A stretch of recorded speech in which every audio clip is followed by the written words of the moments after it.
Hi welcome to spark kitchen. இன்றைக்கி வீடியோவில் ஒரு சூப்பரான நல்ல ஹெல்த்தியான லட்டு ரெசிபி தான் பார்க்க போகிறோம். இந்த லட்டு ராகி லட்டுன்னு சொல்லலாம், கால்சியம் லட்டுன்னு சொல்லலாம், ஹெல்த்தியான லட்டுன்னு சொல்லலாம், என்ன வேணாலும் நம்ம சொல்லிக்கலாம். நம்ம ஹெல்த்தின்னு என்னென்னத்தை சொல்கிறோமோ அது எல்லாத்தையும் சேர்த்து வச்சு இந்த லட்டுவை ரெடி பண்ணியிருக்கோம். இதை ரெடி பண்ணி ஒரு மாதம் வரைக்குமே வச்சுக்கலாம். டெய்லி 2 சாப்பிட்டோன்னா உடம்புக்கு ரொம்ப நல்லது. இந்த ஹெல்த்தியான லட்டுவை எப்படி பண்ணுறதுன்னு பார்க்கலாம். அதுக்கு முன்னாடி நம்ம சேனலை ஃபஸ்ட் டைம் பார்க்குறீங்க, சப்ஸ்கிரைப் பண்ணாமல் பார்க்குறீங்கன்னா கண்டிப்பாக சப்ஸ்கிரைப் பண்ணிவிட்டு பாருங்கள். இந்த மாதிரி அடுத்தடுத்து இன்ட்ரெஸ்டிங்கான வீடியோஸ்லாம் கண்டிப்பாக வரும். இப்போ இந்த ஹெல்த்தியான லட்டு பண்ணுறதுக்கு ஃபஸ்ட்டு நம்ம முழு கேழ்வரகு எடுத்திருக்கோம். நான் காமிச்ச கப்பு, இதே கப்பில் தான் எல்லா பொருளையுமே அளந்துக்க போகிறோம். கப்புன்னு இல்லை, நீங்கள் வீட்டில் டம்ளர், பவுல் எது வேணாலும் எடுத்துக்கலாம். கேழ்வரகை எந்த பவுலில் அளக்குறோமோ அதே பவுலில் மற்ற எல்லா இன்க்ரீடியண்ட்டையும் அளந்துக்கலாம்.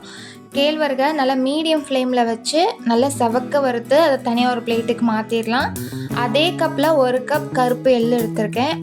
அதையுமே அது போல் படப்படன்னு வெடிக்கிற அளவுக்கு நல்லா ஃப்ரை பண்ணி இதையுமே தனியாக எடுத்து வச்சுக்கலாம். நல்லா வறுத்துடணும் மீடியம் ஃப்ளேமில் வச்சு. அது கூடவே அதே கப்பில் 1 கப் நிலக்கடலை பருப்பு எடுத்திருக்கேன். நீங்கள் வறுத்த பருப்பாக எடுத்துருந்தீங்கன்னா லைட்டாக மட்டும் ஹீட் ஏற்றிட்டு அப்படியே சேர்த்துக்கலாம். நான் வறுக்காத பருப்புங்கிறனால நல்லா கிறிஸ்பி ஆகிற அளவுக்கு வறுத்து எடுத்திருக்கேன். அந்த நிலக்கடலை பருப்பில் உள்ள தோலெல்லாம் நல்லா ரிமூவ் பண்ணிவிட்டு இதையும் நம்ம அந்த எள்ளு கேழ்வரகு கூட சேர்த்துக்கலாம். இதெல்லாம் கம்ப்ளீட்டாக ஆறுனதுக்கப்புறமா ஒரு மிக்ஸி ஜாரில் இதை 2 பேட்சாக சேர்த்துருக்கேன்.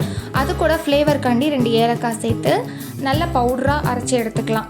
ரொம்பவும் நைஸாக அரைக்க வேணாம், இந்த கன்சிஸ்டன்சிக்கு அரைச்சிங்கன்னா கரெக்டாக இருக்கும் நம்ம லட்டு பிடிக்கிறதுக்கு. இதுக்கு இப்போ ஸ்வீட்டுக்காண்டி நான் வெல்லம் எடுத்திருக்கேன். இதுக்கு பதிலாக நீங்கள் நாட்டு சக்கரை கூட எடுத்துக்கலாம். நம்ம எந்த கப்பில் மற்ற பொருளெல்லாம் அளந்தோமோ அதே கப்பில் 2 கப் வெல்லம் எடுத்திருக்கேன். அதை லைட்டாக மிக்ஸி ஜாரில் சேர்த்து பல்ஸ் மோடில் போட்டு இந்த மாதிரி அதையும் இது கூட சேர்த்து மிக்ஸ் பண்ணி விட்டுறலாம். நல்லா மிக்ஸ் பண்ணி விட்டதுக்கப்புறம் கொஞ்சம் ஃப்ளேவருக்காண்டி நம்ம லட்டு பிடிக்கிறதுக்கு கொஞ்சம் ஹெல்ப் பண்ணும். 1 ஸ்பூன் நெய் விட்டுக்கலாம். கூடவே இந்த லட்டு சாப்பிடும்போது அங்கங்கே கடிப்படுறதுக்கு கிறிஸ்பியாக இருக்கிறதுக்காக பொட்டுக்கடலை கொஞ்சமாக தூவி விட்டுருக்கேன். எல்லாத்தையும் சேர்த்து நல்லா மிக்ஸ் பண்ணிக்கலாம். அவ்வளோதான். இதை கொஞ்சம் கொஞ்சமாக எடுத்து நம்ம லட்டு பிடிக்க ஆரம்பிச்சிடலாம். லட்டு பிடிக்கிறப்ப கொஞ்சம் உதிரியாக தான் இருக்கும். நம்ம நல்லா டைட்டாக பிடிச்சி வச்சிட்டோன்னா அந்த லட்டு நல்லா டைட்டாகிரும், ஈரப்பதமாகவே இருக்கும். இதில் 1 கப் கேழ்வரகு, 1 கப் எள்ளு, 1 கப் நிலக்கடலை, 2 ஏலக்காய், இவ்வளோ தான் சூப்பரான ஹெல்த்தியான லட்டு ரெடி ஆயிரும். இதை ரெடி பண்ணி வச்சுக்கிட்டு ஸ்கூல் போகிற பசங்களுக்கு டெய்லி 2 ஸ்நாக்ஸ் பாக்ஸில் போட்டு கொடுத்தீங்கன்னா ரொம்ப நல்லது. இதை நீங்கள் நிறையா ரெடி பண்ணி ஒரு மாதத்துக்கு வச்சு சாப்பிட போகிறீங்கன்னா ரெடி பண்ணிவிட்டு ஸ்டீல் பாத்திரம், கண்ணாடி பாட்டிலில் போட்டு ஸ்டோர் பண்ணிங்கன்னா நல்லாயிருக்கும். நான் கொஞ்சமாக செஞ்சனால பிளாஸ்டிக் டப்பாவில் போட்டிருக்கேன். அவ்வளோதான். இந்த ரெசிபி பிடிச்சிருந்துச்சுன்னா வீடியோக்கு லைக் பண்ணிடுங்க, நம்ம சேனலையும் சப்ஸ்கிரைப் பண்ணிடுங்க.